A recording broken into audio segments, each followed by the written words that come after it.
Frozen bear begs man to enter the house. He is shocked by what happens next. It was one of the coldest nights of the year. The wind howled through the trees, a constant reminder that the mountains weren't finished with their fury yet. David Brooks, a man accustomed to the solitude of his cabin in the wilderness, was used to the isolation. But tonight something felt different. The night air was heavier, colder, pressing against the windows, creeping into the wood of his old cabin. The world outside felt like it was holding its breath. David sat by the fire, the only sound in the cabin the crackling of the burning logs and the occasional gust of wind rattling the window panes. His dog, Max, a large mixed breed with a graying muzzle, lay near the hearth, content. But David couldn't shake the feeling that something was wrong. The mountain had been quiet for weeks now, the animals scarce as winter gripped the land. And that only added to his unease. A loud thud suddenly came from outside, startling both David and Max. The dog's ears shot up, and he growled low, standing on alert. David frowned, his gaze turning to the door. It could have been a deer, or maybe a raccoon looking for shelter. But then, another thud, louder this time, followed by a soft scraping sound. Something heavier. David stood up slowly, his boots creaking against the floorboards. He grabbed his rifle, a habit drilled into him from years of living in the wild, then approached the door cautiously. His breath formed a mist in the cold air as he opened it just a crack, peering into the darkness. And there, just a few feet away, stood the largest black bear he had ever seen. The bear was frozen in place, its massive frame huddled against the wind, looking directly at him with wide, desperate eyes. It wasn't attacking. It wasn't even moving. But there was something in its posture, something pleading. The animal's breathing was ragged, and it looked exhausted, its fur matted with ice and snow. It was clear that the bear had been out in the storm for far too long, struggling against the elements, seeking refuge. David's heart skipped a beat. He had never seen a bear behave like this. The creature was usually a fierce, solitary hunter, not one to beg or seek help. But this one, this bear, seemed to be asking for something David wasn't sure he could give. The bear let out a low whine, its head tilting toward the door, then back at David. It was an unmistakable gesture of vulnerability. David's grip on the rifle loosened, his thoughts racing. He had always been taught to avoid bears, to keep his distance. But this wasn't just any bear. This was an animal in distress, an animal that, despite its immense power, was humbled by the brutal storm outside. "Max, stay," David whispered, his voice barely audible. He slowly opened the door wider, unsure of what to do next. But as he did, the bear stepped forward, lifting a paw as if to touch the threshold, the ice crunching underfoot. David stared at the creature, his instincts at war with his compassion. What happened next would change everything. David stood frozen at the door, his heart racing as the massive bear in front of him continued to eye him with those desperate, pleading eyes. Max, normally a fiercely protective dog, stood still, watching the scene unfold in a strange silence. There was no growl, no bark, just an unsettling calm in the air. The weight of the situation pressed down on David's chest. He had been living in these mountains for over a decade, and he had never faced anything like this before. The wind howled outside, but the bear didn't seem to care about the storm. It was clear that it was in pain, struggling against the freezing cold. Its coat was matted with ice, its body trembling, and David could hear the labored breaths coming from its chest. The animal had clearly been wandering for far too long, trying to survive in the harsh conditions.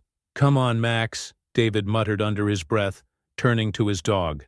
The dog gave him a solemn look, almost as if he understood the gravity of the moment. He took a step forward, and the bear seemed to take that as an invitation. It lowered its head slightly, its large form still hesitant, but intent on finding some sort of shelter. David's instincts screamed at him to close the door, to lock it and retreat to the safety of his cabin.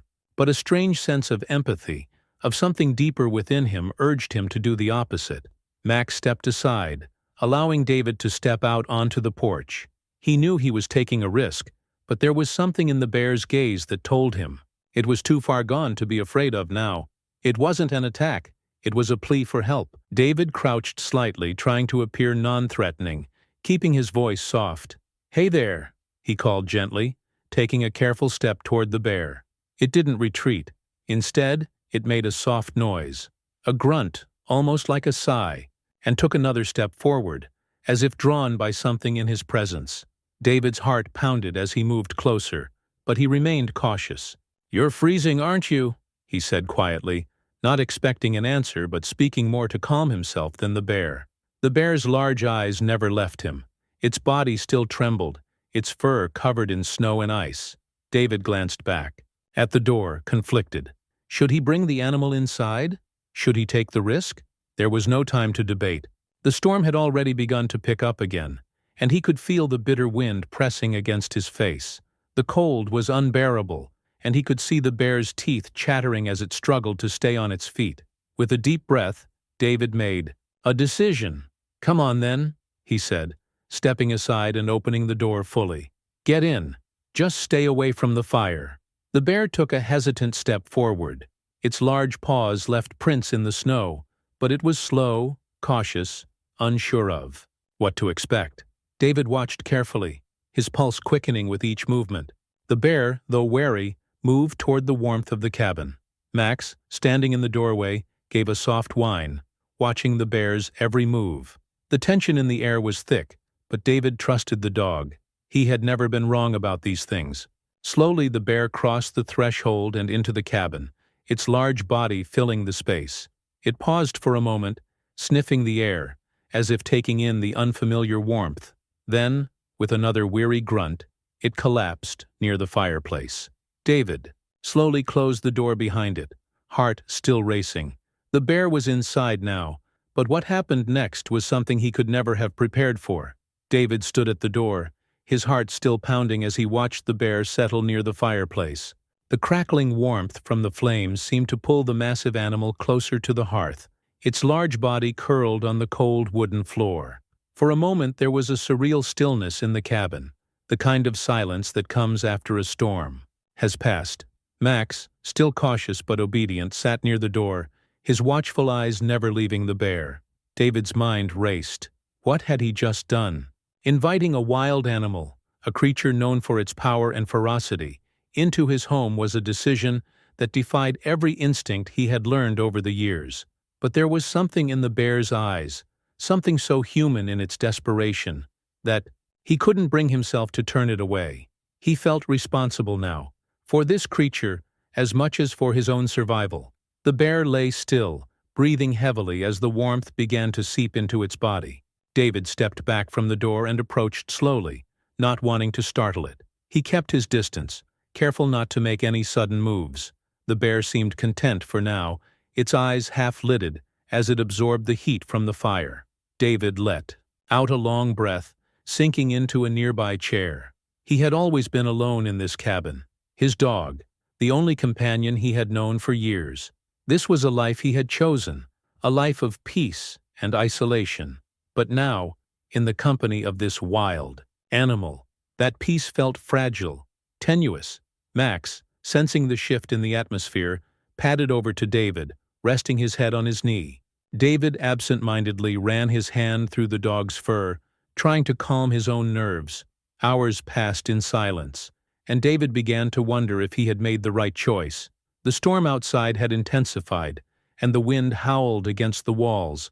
But inside, the cabin was a sanctuary, one that was starting to feel crowded with this unexpected guest.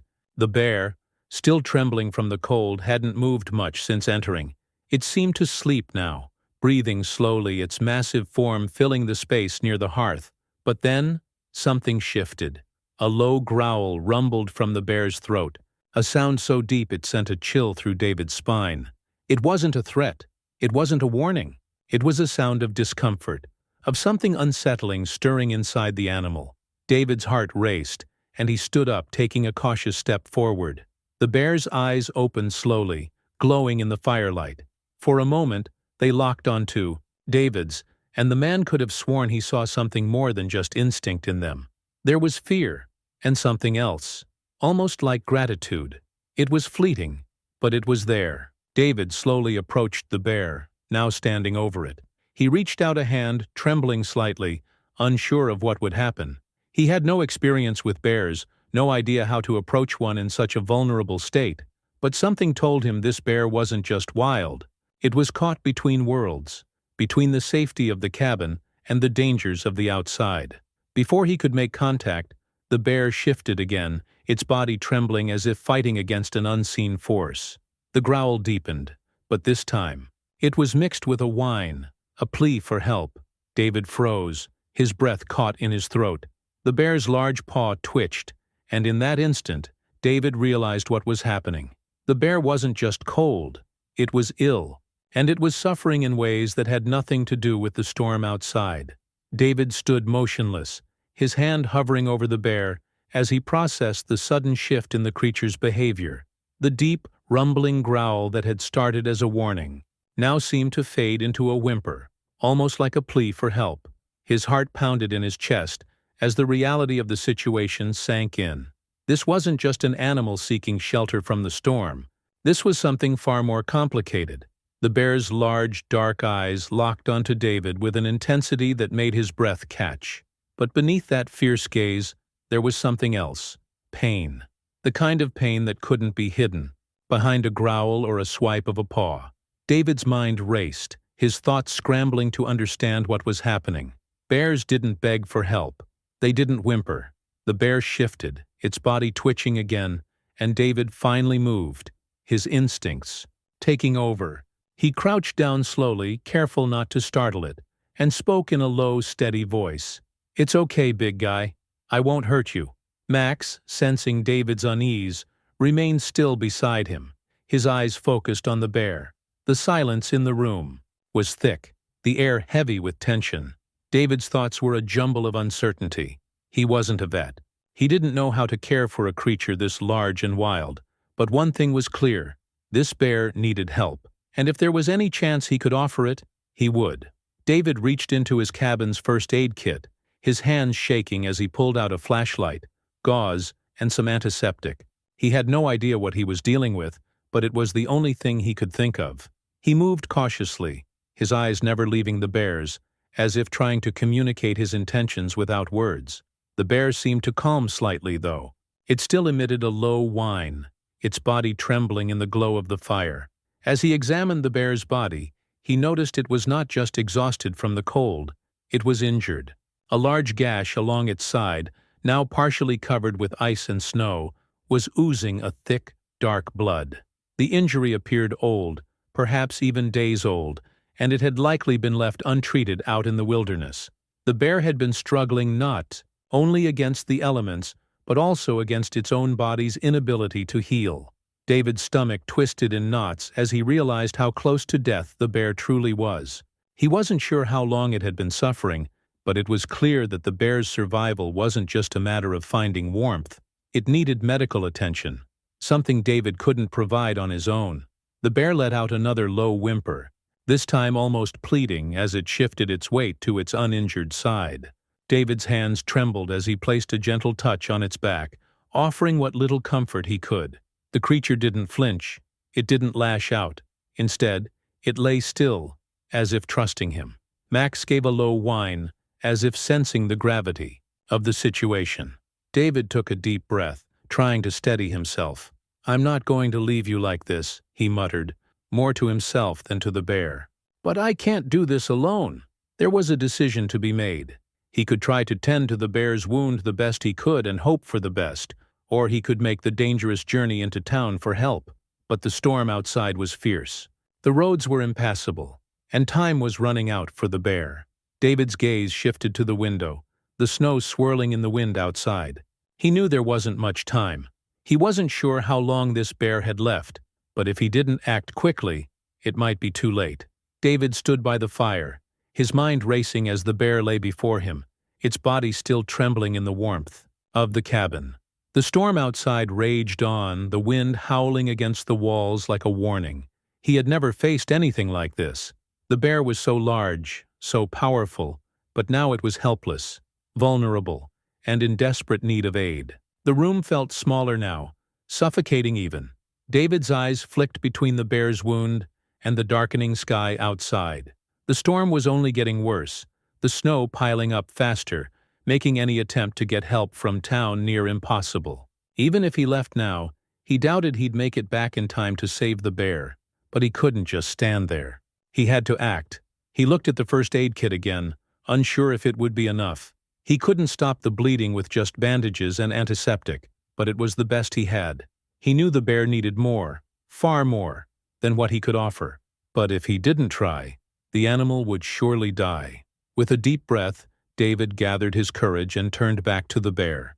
He took a step closer, slowly, carefully, his voice soft as he spoke.